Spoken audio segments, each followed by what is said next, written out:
Fresh ആയിട്ടുള്ള king fish കിട്ടിയിട്ടുണ്ട്, അയക്കൂറ. അപ്പോൾ കുറച്ച് തിക്കായിട്ടുള്ള സ്ലൈസസ് ആക്കിയിട്ടാണ് ഞാൻ മുറിച്ച് വാങ്ങിച്ചിട്ടുള്ളത്. അതുകൊണ്ട് നല്ലൊരു ഫിഷ് ബിരിയാണി ഉണ്ടാക്കാമെന്നാണ് വിചാരിച്ചത്. ആദ്യമേ പറഞ്ഞ പോലെ തിക്കായിട്ടുള്ള സ്ലൈസസ് ആക്കി വെക്കുക. ഉപ്പും മുളകും മഞ്ഞൾപ്പൊടിയും പുരക്കി വെക്കുക. അതിൻ്റെ കൂട്ടത്തിൽ കുറച്ച് വെളുത്തുള്ളി, ഇഞ്ചി, പച്ചമുളക്, തൈര് ഇതും കൂടെ നന്നായി മിക്സിയിൽ സ്മൂത്തായി അരച്ച് അല്ലെങ്കിൽ ചതച്ചായാലും മതി, അരച്ച് ഇതിൻ്റെ മേലെ നന്നായി പുരട്ടി വെക്കുക. 1 മണിക്കൂർ അല്ലെങ്കിൽ മിനിമം അരമണിക്കൂറെങ്കിലും നമ്മളിതൊന്ന് മസാല പിടിക്കാൻ വേണ്ടി മാറ്റി വെക്കണം. എന്നിട്ട് നമ്മൾ കുറച്ച് നല്ലോണം എണ്ണ എടുത്തിട്ട് നന്നായിട്ട് ഫ്രൈ ആക്കി എടുക്കുക. പൊട്ടിക്കാതെ ഫ്രൈ ആക്കി എടുക്കണം. അത് പ്രത്യേകം ശ്രദ്ധിച്ചിട്ട് ചെയ്യാം. ഇതുപോലെ എല്ലാം പുരട്ടി വെച്ചിട്ടുണ്ട്. മസാലയൊക്കെ പിടിച്ചു, ഫ്രൈ ആക്കി എടുത്തു. ഈ എണ്ണയിൽ തന്നെ നമുക്കിതിൻ്റെ മസാല ഉണ്ടാക്കാം. അതുകൊണ്ട് എണ്ണ വേസ്റ്റ് ആവുമൊന്നുമില്ല. കുറച്ച് നന്നായിട്ട് എണ്ണ എടുക്കാം. വറുത്ത് കോരി വെച്ച മീൻ കഷ്ണങ്ങളാണിത്. ഇനി അടുത്ത മസാലയ്ക്ക് വേണ്ടിയിട്ട് ഒരു 3 ആവറേജ് സൈസ് ഉള്ളി നേർപ്പിച്ചരിഞ്ഞിട്ടുണ്ട്, പച്ചമുളക് എടുത്തിട്ടുണ്ട്. എണ്ണ കുറവാണെന്ന് തോന്നിയിട്ട് ഞാൻ കുറച്ചുകൂടെ അതേ എണ്ണയിലേക്ക് കുറച്ചുകൂടെ വെളിച്ചെണ്ണ ഒഴിച്ചിട്ടുണ്ട്. ഉള്ളിയും പച്ചമുളകും ഇട്ട് വഴറ്റിയെടുക്കാം. അതിൻ്റെ പിന്നാലെ നമുക്ക് ഇഞ്ചി, വെളുത്തുള്ളി, കുറച്ച് ഗരം മസാല അധികം വേണ്ട. അധികം മസാല കുത്തൊന്നും നമുക്ക് ഈ ഫിഷ് ബിരിയാണിയിൽ ആവശ്യമില്ല.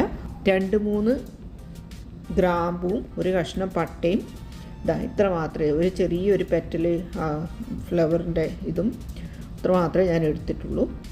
വലിയ ഏലക്ക 1 അത് മാത്രമേ എടുത്തിട്ടുള്ളൂ. അതും ഇതിൻ്റെ കൂടെ ഒന്ന് ഇഞ്ചിൻ്റെയും വെളുത്തുള്ളിൻ്റെയും കൂടെ നന്നായി ക്രഷ് ചെയ്തിട്ട് നമുക്കിതിലേക്കിടാം. എല്ലാം കൂടി ഇട്ട് നന്നായി വഴറ്റിയെടുക്കുക. വഴറ്റിയെടുത്തതിൻ്റെ പിന്നാലെ നമുക്ക് തക്കാളി, പിന്നെ മഞ്ഞൾപ്പൊടി, മുളക് പൊടി, മല്ലിപ്പൊടി ഇതും കൂടി ഇട്ട് വഴറ്റിയെടുക്കണം.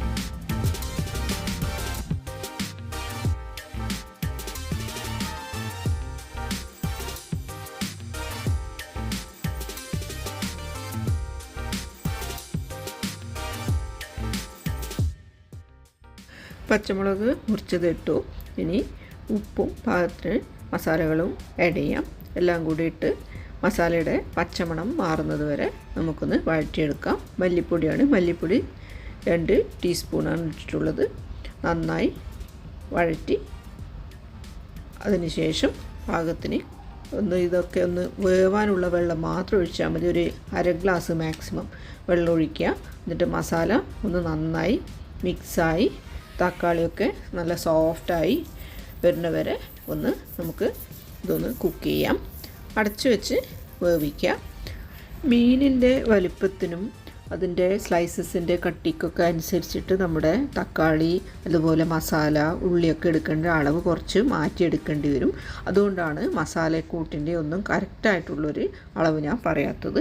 ഇതായത് നമുക്ക് റൈസ് ഉണ്ടാക്കിയെടുക്കാനുള്ള ഗരം മസാല, എണ്ണയും കുറച്ച് നെയ്യും കൂടെ മിക്സാക്കിയിട്ട് അതിലേക്ക് ഗരം മസാല, പട്ട, 5-8 ഗ്രാമ്പു, 2-3 ഏലക്കായ, പിന്നെ ജീരകം, പിന്നെ പെരുംജീരകം പേരിന് കുറച്ച് എല്ലാം കൂടി ഇട്ട് അത് മൂത്ത് വരുമ്പോൾ നമുക്ക് കഴുകിയിട്ടുള്ള അരി, ബാസ്മതി റൈസാണ് ഞാൻ എടുത്തിട്ടുള്ളത്. ബാസ്മതി റൈസ് ഇട്ട് കൊടുത്ത് ഒന്ന് ചൂടാക്കി എടുക്കണം.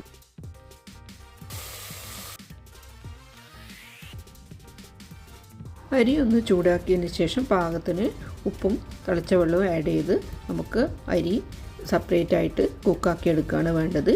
നമ്മൾ ഉണ്ടാക്കി വെച്ചിട്ടുള്ള മസാലയിൽ മീനിൻ്റെ കഷ്ണങ്ങൾ ഫ്രൈ ആക്കിയത് ഇട്ട് അതേ വെള്ളത്തിൽ തന്നെ അതൊന്ന് നന്നായി വെന്ത് സോഫ്റ്റായി മസാലയൊക്കെ മീനിൽ പിടിക്കണം.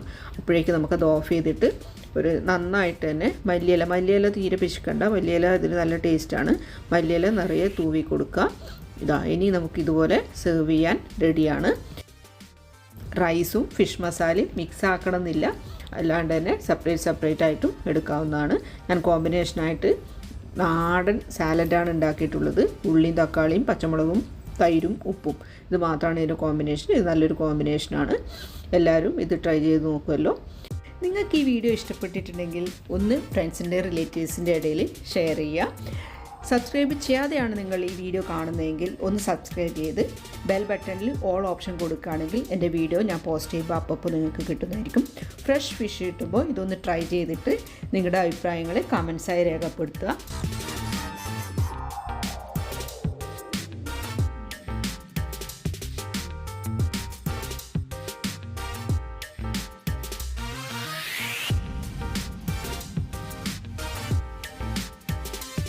Thanks for watching.